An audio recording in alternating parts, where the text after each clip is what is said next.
France Info. C'est un changement de pied. Emmanuel Macron accepte le principe de prix plancher pour les produits agricoles. Il l'a dit ce week-end au Salon de l'Agriculture. Des prix planchers décriés encore récemment par des membres de son gouvernement. Bonjour Rodolphe Bonas. Bonjour. Spécialiste de la grande distribution, fondateur de l'agence Aristide Retail Technologies et invité d'Actu de France Info. Des prix planchers, ça veut dire quoi d'abord? Ce sont des prix administrés?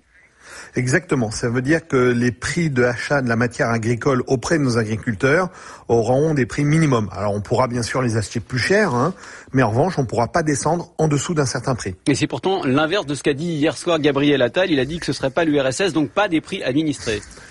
Alors, c'est un petit peu toute la difficulté de cette réforme. Tout d'abord, ce que je tiens à souligner, c'est que c'est la vraie bonne idée. C'est-à-dire ce que réclament les agriculteurs aujourd'hui, c'est de vivre de leur travail. Et le fruit de leur travail se concrétise dans la vente du produit qu'ils ont vis-à-vis d'industriels ou de coopératives.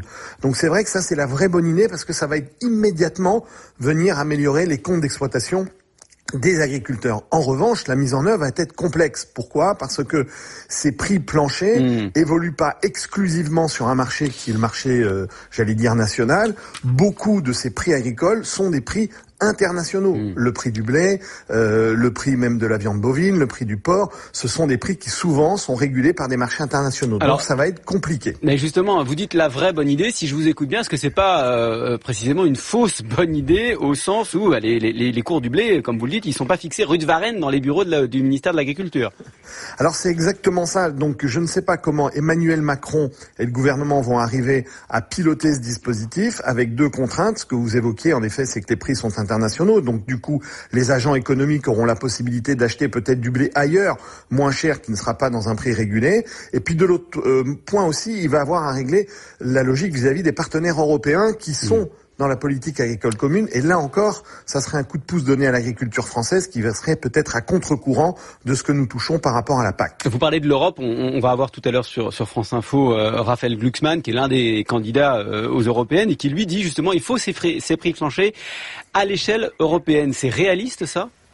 Alors oui, si jamais l'Europe se met en mouvement pour défendre une politique agricole européenne, oui, ça sera possible. Et ça va venir aussi s'articuler, si vous voulez, un peu dans le sens des mesures qui ont été prises par Gabriel Attal quand il a évoqué des mesures extrêmement concrètes. Il a commencé à venir mettre un grand coup de pied dans la fourmilière administrative française en expliquant que oui, il va falloir qu'on arrive à adapter les lois sociales pour les agriculteurs. Vous savez que par exemple pour les maraîchers ou pour la filière viticole, c'est très compliqué d'employer des saisonniers en comparaison de pays comme l'Espagne où ils ont une politique sociale beaucoup plus flexible pour les agriculteurs qui donnent des prix à la vente plus compétitifs. Mais Rodolphe Bonas, des prix planchers dans une culture du libre-échange, parce que c'est quand même ça d'abord l'Union européenne, est-ce que c'est pas une rupture avec toute l'histoire de l'Union européenne ? Alors oui, économiquement c'est une vraie rupture, il va falloir en effet que...